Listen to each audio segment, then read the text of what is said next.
Hello and welcome back to another episode of League Talk, the podcast all about management, coaching, performance, and all things League of Legends. My name is AJ, and on today's podcast we have Till Werdermann, which I tried to make sure that was the right pronunciation, so hopefully it was okay. Pretty good. Amazing. So, Till, you're the general manager of Splyce, so welcome. Thank you so much for your time. Why don't you give us a little introduction to you? Sure. So yeah, I'm the general manager for Splyce League of Legends. I've been with the company for nearly 4 years now. Basically, when we started, we weren't even an esport team when I started at the company. It was more like we follow esports, was supposed to be TV Guide of Esport, a website, and they just had a esport team as kind of a marketing unit actually. Like they got a Counter-Strike team, then we bought the old Danish roster from Dignitas, and that's kind of started hearing about. I was like, oh, this sounds interesting, and I joined them as a video editor actually. So pretty far from what I do for them. Amazing, interesting. But that's how esport works. Yeah, right? for sure. And like we were like the smallest team organized on Skype 4 years ago, so it's interesting to see how far we've come now. Amazing. And yeah, before Splyce, I worked in esport did esport as a hobby, slowly making some money for like the longest time. Because I started with leaguE basically when the game came out. Like I've played the alpha, beta very early on. Like basically my entire class in school used to play. So it was quite fun. Like right after school, everyone went home. We all played against each other. Oh, cool. So, thing at the time. Brought the class together, so we got like the good thing of gaming right away. And I've always been used to playing RPGs like Warcraft, and well, you had guilds and clans there. And at the time in leaguE, that didn't really exist as much.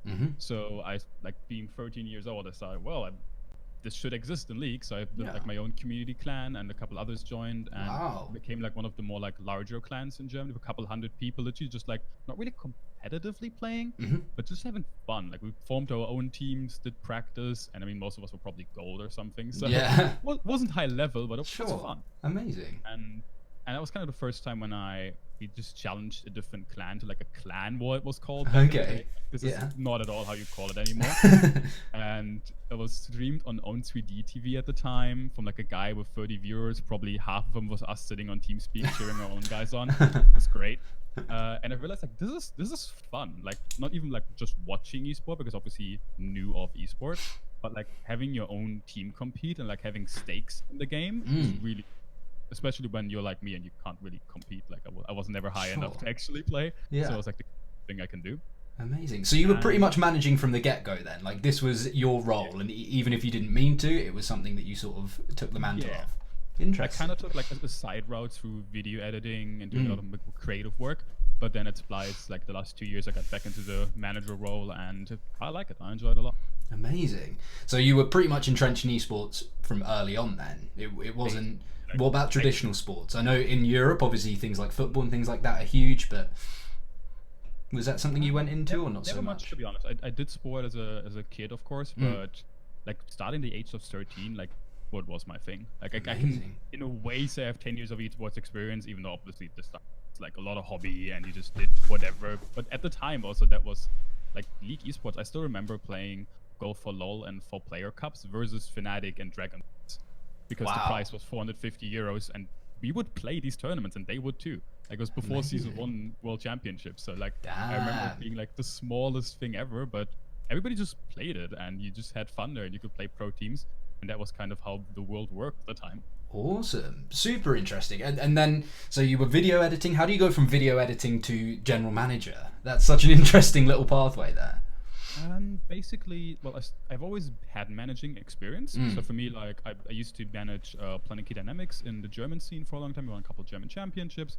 Had like players like Power Weevil, Gilios, all like their first bigger team before they.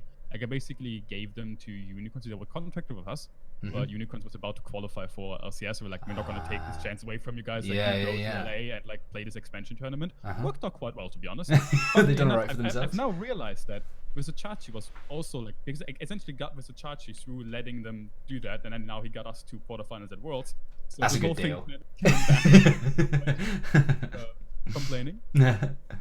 And so I've always done this manager thing, but then I wanted to do more creative stuff on the side, and Planet Dynamics was such a small org that I was also just being the video guy at the same time as managing stuff. I always had fun doing video.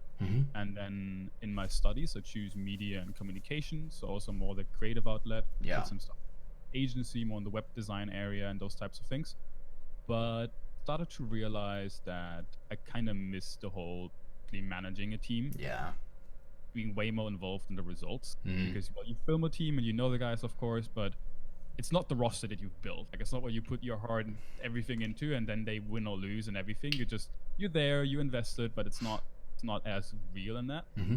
So when I moved to Berlin, like nearly 2 years ago by now, I got the chance to take over our LEC team here. And that was kind of the start from when it wasn't LEC at the start, it was LCS, and then take over to the whole franchise thing. And basically been the GM for 1.5 years now, but been team manager also in League of Legends. Interesting, because wherever you go in esports, and this is the same for sort of traditional sports as well, the word manager and in all walks of life is an interesting one, because general manager, it's very different everywhere you go. So, for example, in sort of the grassroots in the UK esports, a manager will often, for offline tournaments and things like that, will book scrims, they will organise media days, they will build rosters. I'm interested comparatively, what does your role entail at Overactive Media at Splyce from a general manager point of view? So basically what we said, also the general manager for us is in charge of the entire franchise. So I'm also in charge of everything that happens in Madrid. I have Carlos there as our manager that like manages our academy team over in Madrid, but essentially like the entire league franchise, which would even be like for a time with the acquisition of Mad Lions, we even had like a Mexican Colombian team. Like essentially the way we do it in Overactive Media, we have 2 other GMs as well for Overwatch and for Call of Duty. Yeah. And like we're basically in charge of everything related to that game. Wow. What we then do obviously differs to a certain degree. For example, I have the advantage that I have Peter as coach, who is incredibly experienced when it comes to building rosters and doing all these things. So, for example, in the season, I have a lot of support from my coaches on like who do we want to be on our team. We interview these people, do a lot of things. There are definitely orgs where the coaches don't do as much there, or like that's just general manager building the roster. But I have the luck that I have people that understand the game way better than I do. Sure. Have a good feel for like, for example, like Humanoid was a player that nobody really knew about, but Mac just had a hinge that like that guy could be pretty good, and that worked out fairly well. Worked out pretty good, yeah. So I'm very lucky that I have very good coaching to help me with like season stuff, for example. But then, like the way I describe my job often is that it is my job to make sure that when players come in every day, that they can perform and that they don't have to worry about anything. Sure. That they can just do what they do best, and that there's nothing in the way, and essentially everyone is set up for success. In reality, that takes a lot of different. Like my day can look very different depending on what I need. It's sometimes running the logistics of the team, so making sure it's very clear when everybody has to where, the schedule, the scrims are usually booked by the coach because they usually know better, like, hey, we want to play this team, we want to do this. So it's on the calendar, everybody sees it, everybody knows what's happening. We have food that's optimized for what we want to eat. We want to eat anything. I coordinate with our nutritionist and a couple other people, and then essentially always looking at, okay, what is the team missing? For example, last year in the middle, we realized, okay, our nutrition wasn't perfect yet, exercise wasn't perfect yet. Okay, who can I hire? Who can I bring in? How can I improve this? Essentially constantly looking at like, hey, what is a sports team doing? Oh, this is a smart idea. Let's do that as well. Or what are they doing? Okay, let's improve that. Let's improve this in our gaming house or office. Like all these things, just like running a team essentially, and everything that doesn't happen in the game, I have to organize in some way, shape, or Amazing. So it's a matter of like collating things and bringing things together to make sure that the players can sit down, play the game, and perform at their best, right? It's interesting because you must sort of end up being a bit of a jack of all trades, where you have to understand a little bit about how team works in general, how exercise impacts it, how nutrition impacts it.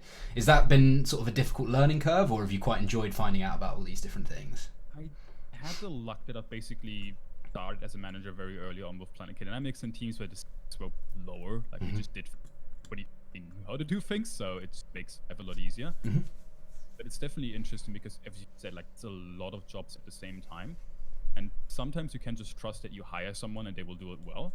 But it always helps. Like even for example, nutrition. I'm no way a nutritionist, but I've learned to learn more about it, so that when I just start buying stuff, I can do some sort myself, or I can judge Jake, who's our nutritionist, and like there's a lot of our performance stuff, like what he does, I can judge it a bit better, have an idea of what the players need, and I quite enjoy learning a lot of different things. Like it's always exciting to just go ahead and, well, I guess I'm learning how to do this now. It will be fun.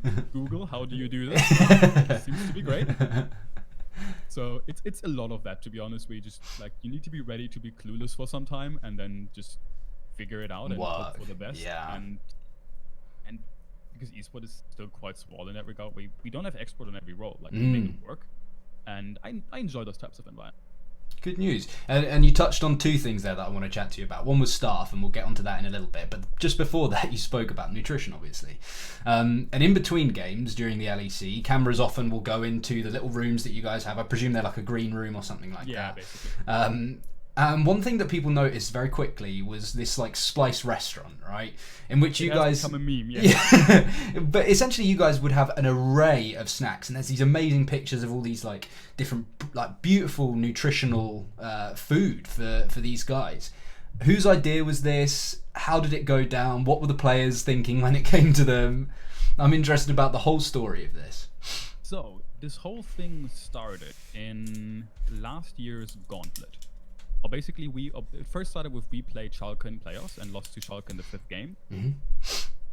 I like gave them bananas in the middle of the games, but like I kind of realized, okay, wait, we just had a 5-game series, and we didn't control at all what they were eating.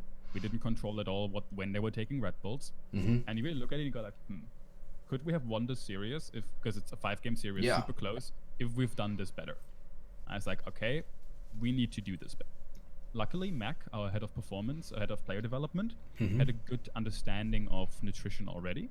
So we literally just before the Gauntlet went to the supermarket, looked at everything, and like, okay, this like doesn't have too much sugar. It makes sense to eat then, just to make sure that they're not hungry during the games, that they have food that is easy to process essentially. Yeah, it doesn't take away energy because everyone knows like eat a lot of pasta, and afterwards like you're working on processing that essentially. Of course, yeah. So we want to make sure that if we go to game 5, everyone has everything they need, but it doesn't take away from their focus.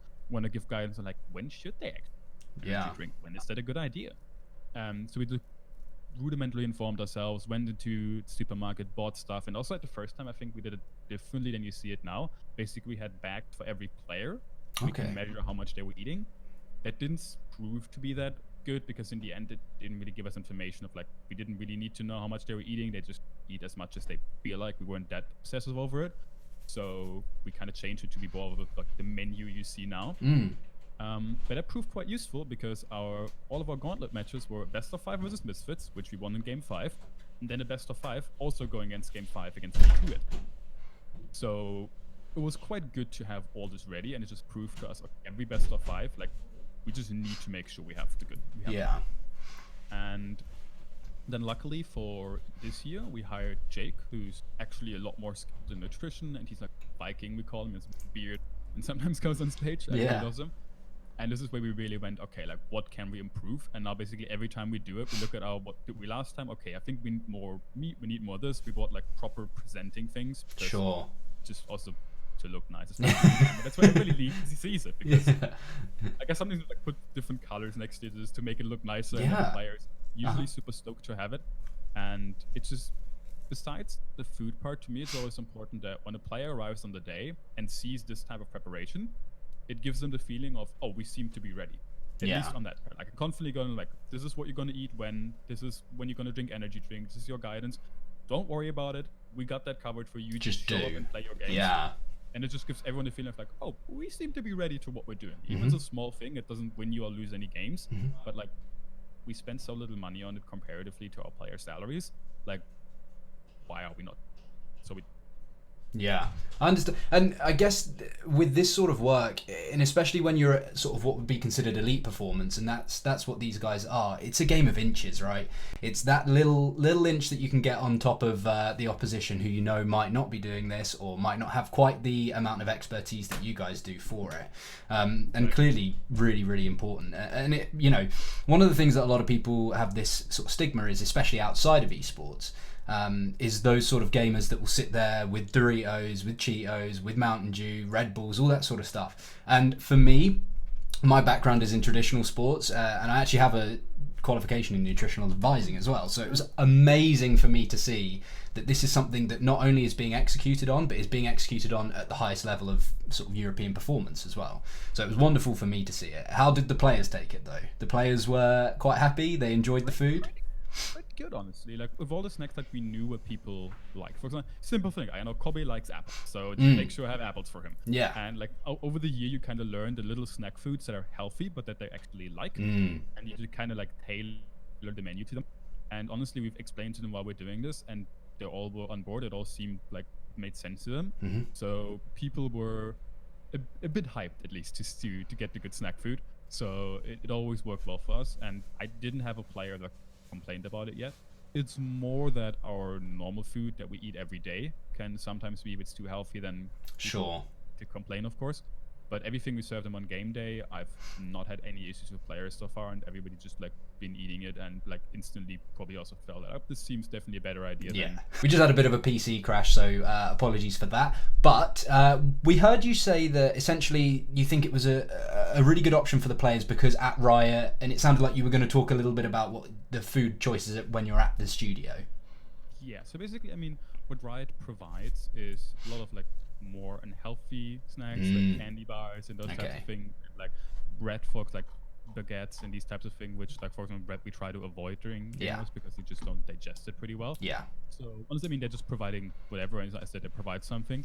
But like so there's an instant and easy opportunity to just go like, I think we can upgrade this very easily. For sure. And even our players, like as much as I like their candy, they all understand what they're here for, and they like want to win in the end. If that means eating healthier food for a day, usually hasn't been much of a problem. Amazing. I like that mentality because it's difficult to sort of sacrifice pleasure in that sense, in terms of it's probably more pleasurable to go and smash some like junk food comparative to some fruit and veg. So at least they've definitely got the mindset there. But maybe that's something that could be instilled from the organization's point of view. And I wanted to talk a little bit about Splyce and Overactive Media as an organization, because in the LEC it is considered that Splyce as a backroom staff have incredible infrastructure from that point of view. But whilst we hear this, that Splyce are doing great and you know the staff is wonderful, it is difficult for those who aren't necessarily involved to see why it is that the staff are so good. So obviously you can see that maybe the drafting is really good or the way they play the game is really good. But generally from a staff point of view, not always easy to totally understand it. So what do you think is the reasoning behind the staff's success at Splyce? I think there are multiple factors to it. The staff specifically is also coaching staff. I mean, beside the fact that we just essentially got really lucky that 2 years ago we picked up, besides Peter, that we also picked up Mac and Duke, who were just all really talented. Like usually you say, okay, we're picking up 3 coaches, and honestly probably 1 or 2 of them won't be pretty good, but we might get 1 talented person here. And we just got really lucky that we picked up 3 talented people that all work in unison to a certain degree. Sure. Like, for example, there's a very clear division of labors, I guess you can say, like clear, like this is your focus, where we don't even need to communicate, oh, you take care of this problem, you take care of this problem, but it's very obvious, like this is this type of problem, so Mac or Duke or whoever then takes care of it. For example, Mac and Duke have a very interesting dynamic where Duke is usually more the bad cop, you can kind of say, who is a bit harsher on things and make sure that things are moving and like everything is in line, while Mac then usually fills the more like nicer side to that, so that a player, because players, if you're one coach, it's really hard to coach 5 different people because they're all 5 different personalities. And we have the upside that somebody might be better suited to learn from Duke, somebody might be better suited to learn from Mac or from Peter, and that makes it better to like target coaching to players. And if you just one coach that, it's just a lot harder. Yeah, interesting. And the way that it's all sort of separated and divided, how is it? Because seeing head coach, assistant coach, these sort of job titles again can be a little bit confusing for people on the outside. So how are the job descriptions maybe? So we made it a bit confusing with the head coach role specifically, because Duke stepped into the head coach role for LEC, even though technically Peter was still the head coach. He was the head coach for the franchise. It's a bit more of the Asian model, where sometimes the head coach is essentially the head coach of multiple teams, because we realized Peter, for example, has a real strength in seeing coaching talent. I mean, don't you get Mac for us, and developing coaching talent, simply because he has so many years of experience coaching that there are very few people who not only can coach well, but can develop coaching talent. So for him, it made a lot more sense to be in charge of LEC, but also of academy. So like teach our academy, coach more, and be involved with that team. Like he was in spring of 2018 or this year, 19. He was, for example, also very involved with academy because we wanted new players to grow up. So he's kind of the more overarching figure that also does a lot more work with me on like long-term roster building, long-term strategy, and all these corporate things. Like even some simple things like getting reports to management.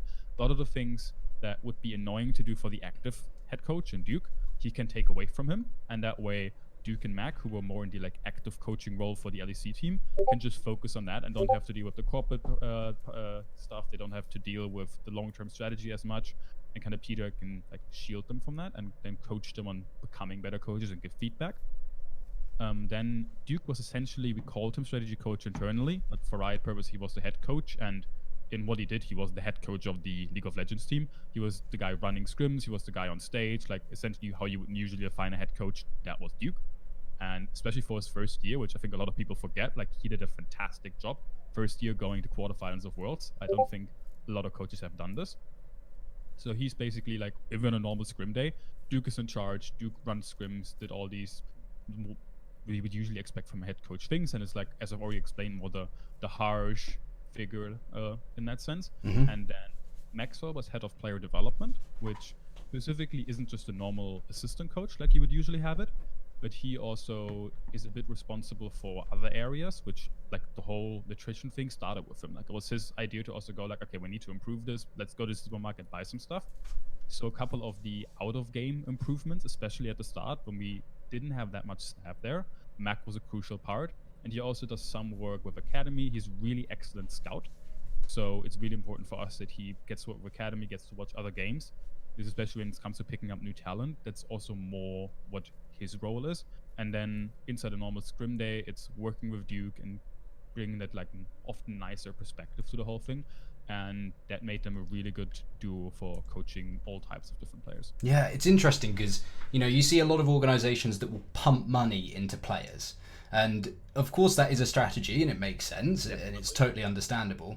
It seems that Splyce have taken a bit more time to, I'm not saying that you don't consider players, of course not, but it seems that you guys have taken a bit more time to really nail down the staff as an important part, an important asset to the League of Legends team.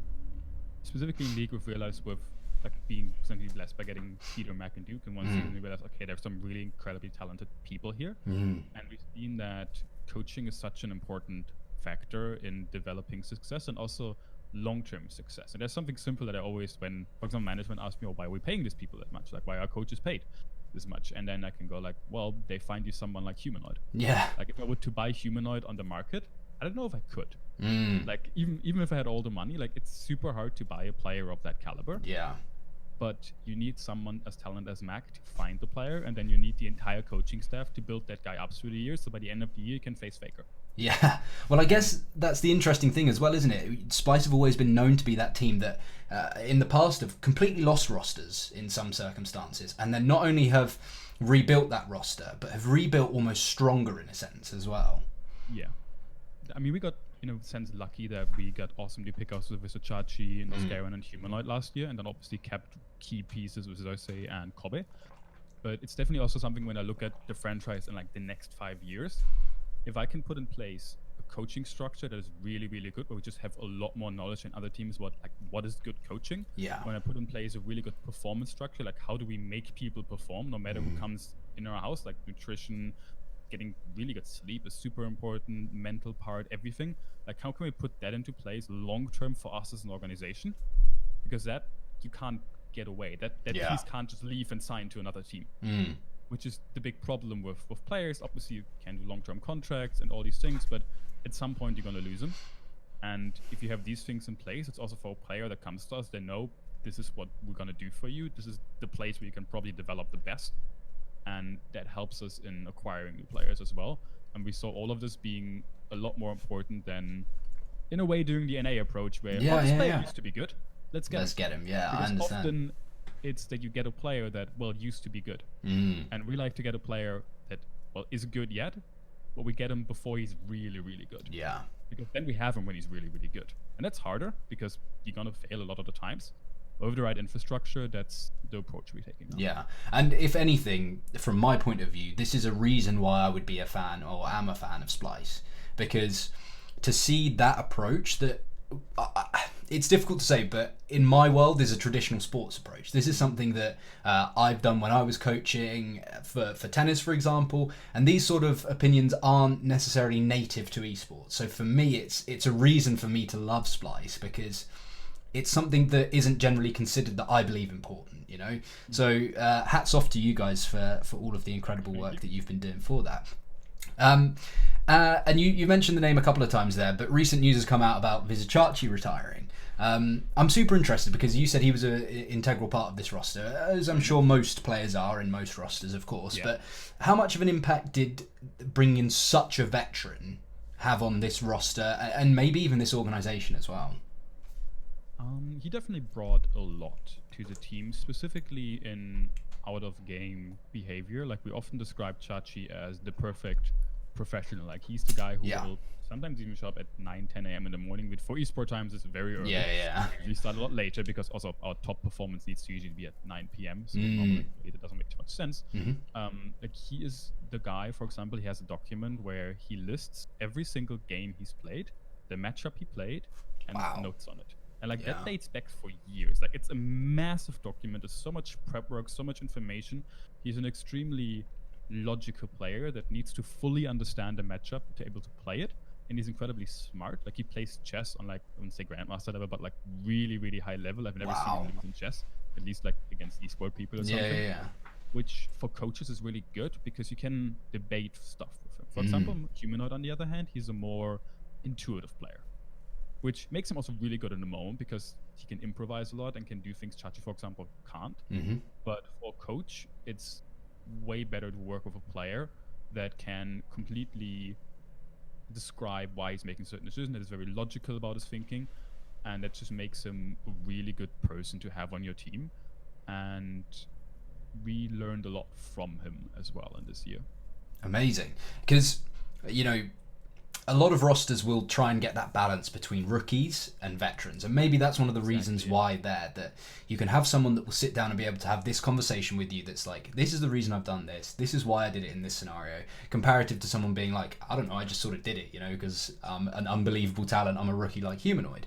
So maybe that's is that something that you consider an awful lot when you're roster building, getting that balance between veteranism and rookie talent?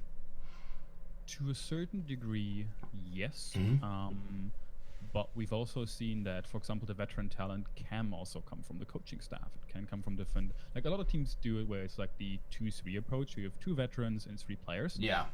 But I think it's more complicated than that. It can also be that you have players that are rookies, but you've seen them as humans in that sense and their personalities. And then they might not even need that veteran leader. Or you see them and you know, okay, they definitely need like a strong worded guy that's going to like lead everything and like put them in their place. Because otherwise you have a problem with this kid. Like, it really depends on the roster you have and even the tools you have available to then make a decision. It's not like a black or white thing. Okay, you definitely need 2 veterans, you need 3 rookies. Like, if roster building was that easy, a lot more people would succeed at it. And to me, roster building, and I've had little experience of it so far working in UK League of Legends, but it's a puzzle, right? And you sort of have like, in some situations you seem to have like half pieces that don't really fit with anything at the moment, and it's just a matter of building that beautiful puzzle that hopefully comes to an end. So best of luck, of course, for that. But I want to take it back a little bit in terms of time. The LEC is something that, of course, is recent. You know, this is something that is recently franchised. It was the move from EU LCS to LEC, and that was something you were a part of. How's it been being a part of the LEC? One of the big things that a lot of people have spoken about is the rebrand and how strong that has been this year. But from your perspective, what's it like being a part of the LEC? Really good, honestly. We've been positively surprised. Like, we heard about the rebrand a year and a half ago where they first, we maybe gonna rebrand, and I was like, really? I didn't honestly think of it as a great idea. Sure. Hey, this is probably not gonna work. And well, it did work. It did work tremendously. So respect to all the people at LEC that made this happen, and it's a lot more fun to be part of this league now. You're proud to be part of LEC. It differentiates more from the LCS, and you need to see like the LCS now all of a sudden needs to catch up, and it's always a good place to be in when you're in the league that is ahead, and it's like paving the way essentially. Mm-hmm. And also the league with the whole franchising thing at the same time, besides all the branding, the content, everything they've did, it improved a lot in how we were treated as teams, because now we're partners. We're no longer, oh, you're a team participating in our league, you might be gone next year, it doesn't matter. And that manifests itself a lot in the way they asked us about, hey, this new patch is coming out, what do you guys think, what we should do, or rulings. Like, we've been a lot more involved in shaping the league as teams than we used to be. And this is super interesting for us as an opportunity, because obviously a lot of things you don't necessarily agree with the way the league is run. And now we feel like as teams we have more power to be involved and make sure that the league can be the best league it can be, essentially. Yeah, well, this is something that I've spent like a reasonable amount of time thinking in terms of a management point of view. Is you guys are the ones that know far more, just through experience, and no disrespect to anyone at Riot, but they are running a games company. They are not necessarily a part of, you know, esports and necessarily a part of the esports leagues. If I might be mistaken, you know far more about it than me.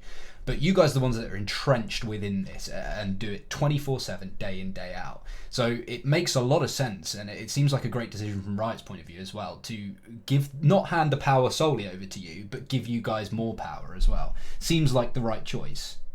Definitely. It's not, I mean, Riot obviously it's been really good because they've been here for so long as well. But it's the perspective that we bring is obviously something they can't always anticipate, and they can't see the problems that we have. And it's just very good that there is a dialogue, that we always feel like, okay, we're going to change the format of this, and at least we were asked before and we could give our feedback, and then decisions get made, and it's not like, well, here's your new whatever and you just deal with it. Like, this has improved a lot this year, and we're very glad that this is the direction they're taking. Good news. Super. And of course, Splyce, as you mentioned earlier, were at Worlds this year, making it to quarterfinals as well, which was amazing. It was really real achievement there. From your point of view, obviously being at Worlds, that I presume that was your first time going to World Championships.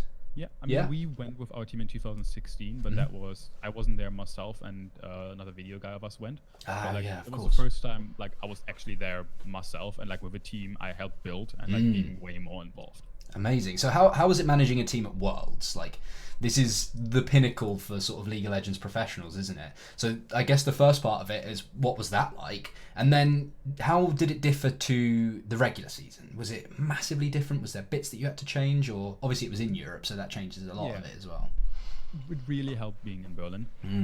We at the start also planned to use our facility that we have here, but then internet problems hit us quite badly. So we decided to, okay, we're going to use the Riot facilities, which is usually in a hotel. It was like a smaller setup, but it worked.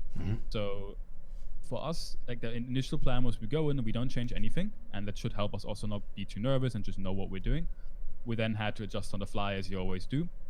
And it was kind of funny going through the stages, because play-ins didn't feel that different. We were playing in a different, like, we were playing against really different teams, but we were playing in the same studio we always play. Like, it was very similar, which is probably really advantage to us, because nerfs are just way less when, like, this is a studio we've played, I don't know how many games this entire year, but like, we know it in and out.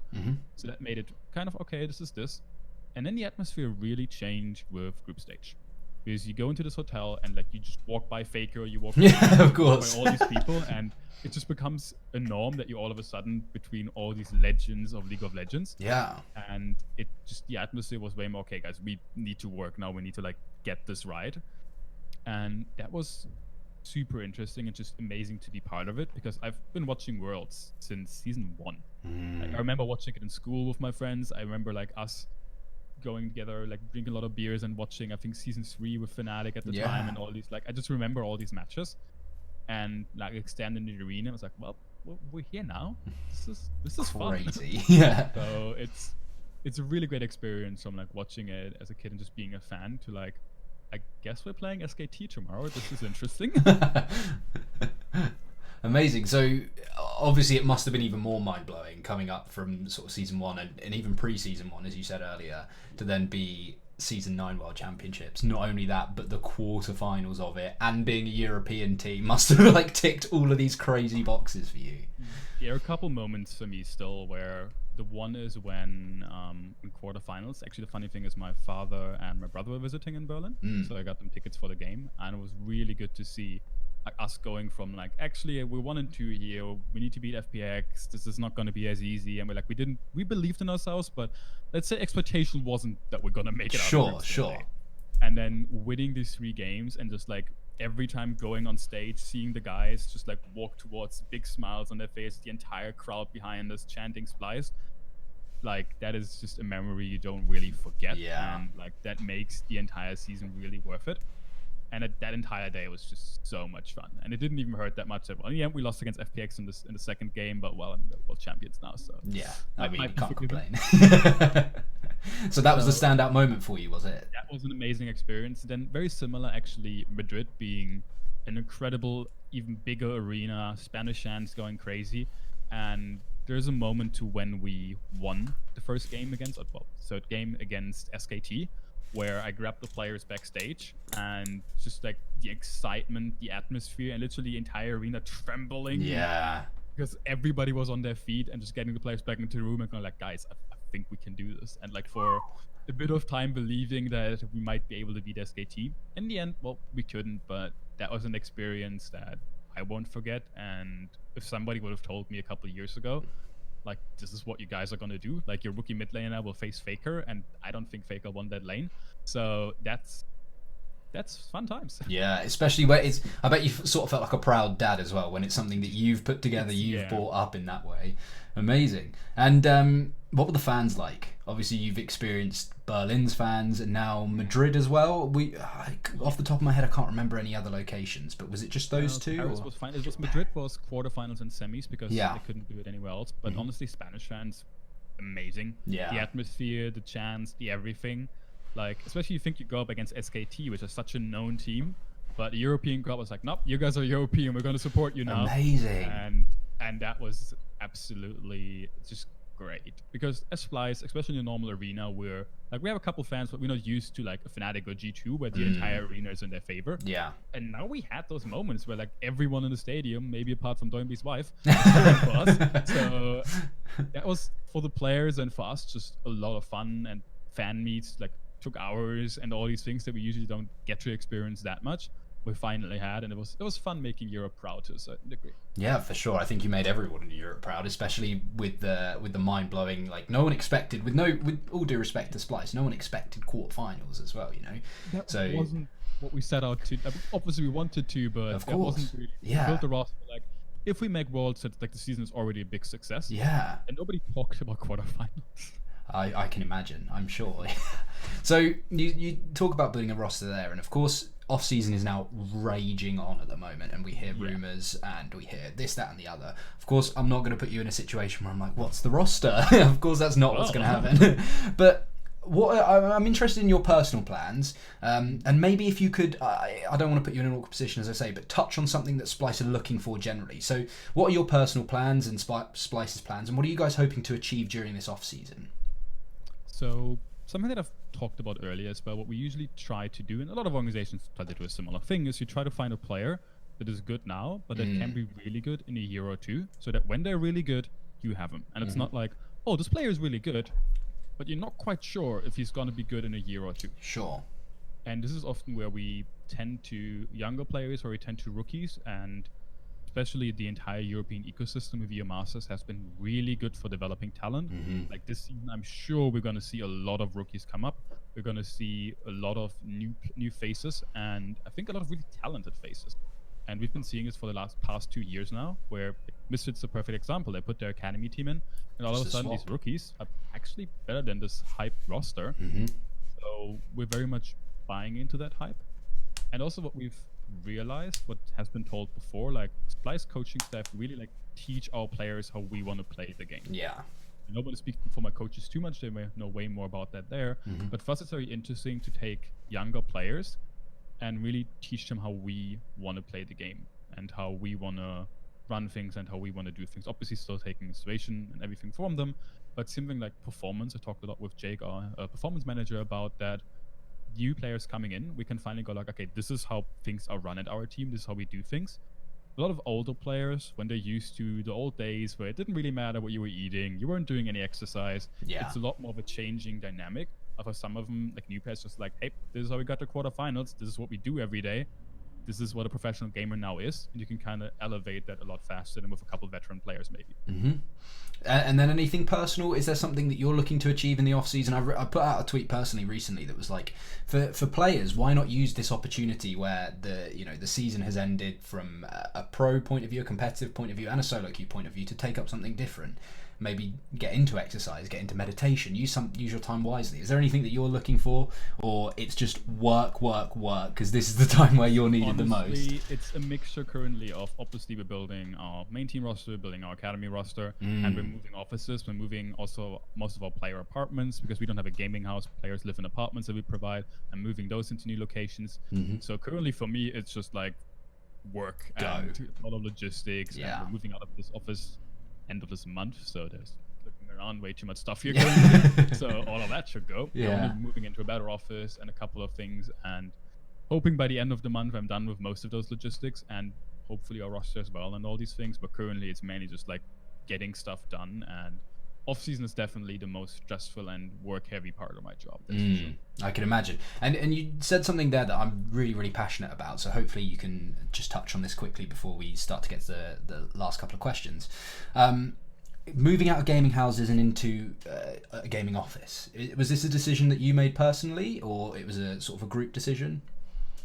It was always something we wanted to do, and Marty, our senior vice president of performance, CEO of Splyce, was always in it doesn't make sense for players to live where they work, and we want work and life separation. But the problem is, of course, budget-wise, it's way more expensive to do, and it's also, for a lot of players, it's not the standard. They don't necessarily like it from the start because they're just used to this gaming house atmosphere, and in a way, it's nice. You just chill with your buddies all the time. It's fun. But we were like, we want to professionalize this. We want to bring this further. So first time we did it was last year in summer. We had our old gaming house where people were still living, but we had an office with way better internet, way better setup where people would come to work. And we realized that there was a change in attitude, especially that was a shared office space. So people right next door would open Excel sheets and do a lot of boring typical corporate work. And that is just a different environment for a player. It's not like a gaming house. You come in and everything is just chilling and you do whatever. It's like, no guys, people around work here, and this is your work. And once you're done here, you go home and you're no longer at work. You can just play your own game. You can do what you want to do. And that, I think, helps a lot with burnout, among other things. Because burnout is a real big issue. Especially every time we come towards the end of summer season. And the most important part of the league actually starts with playoffs and gauntlet and all these things. There's a lot of problems with burnout. And obviously, if you've lived with the same people, there's no way to escape. There's no way to do anything. That's not surprising. Yeah. And it's one of the things as well is often people have this horrible idea of a commute. Now in England, commuting often involves a big motorway called the M25, which is horrible. It's known as Britain's largest car park, is what people fondly refer to it as. But commutes generally aren't a bad thing as well. Getting yourself into the commute, getting into the mindset of I'm going to work, even if it's just a 30-second walk, out of your apartment building to the next building. Something like that is something that I think is really underrated, and something that probably is considered, isn't it, really, among hundreds of other things as to why that decision was made. Actually, it's a good observation. Commute was actually something where, even as myself, I've realized, I used to live right next to the gaming house. And even the 30 seconds, they don't change that much, because you still, you can just go to work all the time. Something needs to be done. You just go back into work and you never really disconnect. Even, I think it was a 10-minute subway ride we have. That is enough to where you can't just go straight back to work that easily. You can listen to music for a bit, you listen to podcasts, do whatever. And you slowly go from I'm working to I'm relaxing now. So even though our schedule is really tight, and even 20 minutes a day, that's half a solo queue game already, and we want to make sure that we don't waste people's time, a short commute actually has its advantages. And it's behind this, and currently with our current setup, I think it's a 10-minute commute for them as well. Subway comes every 3 minutes, so amazing. That's our ideal scenario in a way that we got. So all in all, good decision. Everyone's really happy with that as a sort of managerial decision. It actually it took some adjustment. Some people didn't want to leave the gaming house at the start, and some people were just used to it. But especially seeing, for example, our Splyce Vipers players that then moved to Mad Lions. So Mad Lions currently still has a gaming house, gets us like the infrastructure they have, and we're trying to deviate from that soon enough. But for them, it's quite interesting seeing from having a spring split with like the whole office and apartment setup, and then having the gaming house set up. And specifically that veteran players, even the ones we had, really disliked the gaming house setup at some point.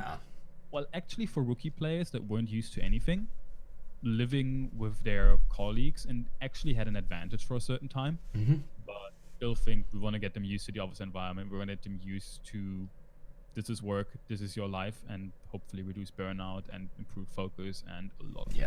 Amazing. So we've pretty much come to the end of all of the questions that I wanted to ask you. There's one final question, and this is the same question that I ask every single guest. So I'll give you a couple of seconds to think about it. The question itself is, what is one thing that you can teach myself or the viewers from your world? Now, this can be anything, whether it's a certain quote that's really resonated with you, a book that you really enjoyed reading, something that maybe you picked up from a different colleague, or something that you've been sort of entrenched in working on for a very long time. Absolutely anything. So if anything springs to mind, it would be amazing to hear the answer to that. I think what I could say is, and I've really learned this and last year as well, is that basing my own happiness on winning or losing is a really bad strategy. Especially since I don't control winning or losing as much. Obviously, I help, I set up the team, I do all these things. But in the end, I can do my job perfectly, and we might still lose. Like, G2 is probably still a really good team. So even if you set up everything perfectly on my end, that maybe moves a couple of inches somewhere, but I can't control win or lose. And over-focusing on that doesn't lead me anywhere, and it's rather like, have I done what I can? Like, where does next good? Where is everything on time? Like, do I have the right coaching infrastructure? All the things that I can control. Once those are good, then obviously I'm going to be sad that we lose. But I don't want to over-focus on it. I rather want to focus, okay, I did everything I could do and be happy now, essentially. And that, I think, applies to a lot of areas in life where you need to like see how much can you actually control and how much is really just up to the world. And if you over-focus on that, like over-focusing on things you can't control, usually not a good recipe for happiness. Definitely. No, that's amazing. Thank you so much for sharing that. I'm sure that's going to have a big impact on a lot of different people there. But that was the last question. So firstly, I want to thank you ever so much for giving up your time. I know you're super busy at the moment, so I really appreciate the hour or so that you've given out for this. It does mean a lot. And if people were interested in following what you guys are up to, maybe as an organizational standpoint, if they're really interested in some of the decisions you've made, or even just want to follow you, get in contact with you, what is the best way to do so? I don't use social media as often, but definitely Twitter at Firon42. I don't tweet as often. I think I tweet like twice per season, basically. But if people have any questions, I sometimes see like people that want to get into esport ask me a lot of questions on Twitter. Just DM me. DMs are open. I'm always happy to chat about people that want to get into esport that maybe are like super amateur level and want to know a couple things. Hit me up. I'm always happy to help. I've been there a couple of years ago myself, and it's a super fun industry, and I hope to spread the good word about it. Amazing. So yeah, all of the Firon42 and the links to your Twitter will be in the description as well. So if people do want to find you, that is the best place to do so. Again, thank you so much for your time, and for everyone listening at home, I hope you guys have really enjoyed this, whether you're on your commute, whether you're sitting at home chilling. I hope you guys have enjoyed and definitely got something out of this, because I think there's a lot to learn and a lot to take in for this, for self-betterment, development, all those sorts of things as well. So thank you so much for your time, and thank you ever so much for listening. I hope you guys have a great day, and we will see you on the next one. Thank you for the invite. Goodbye.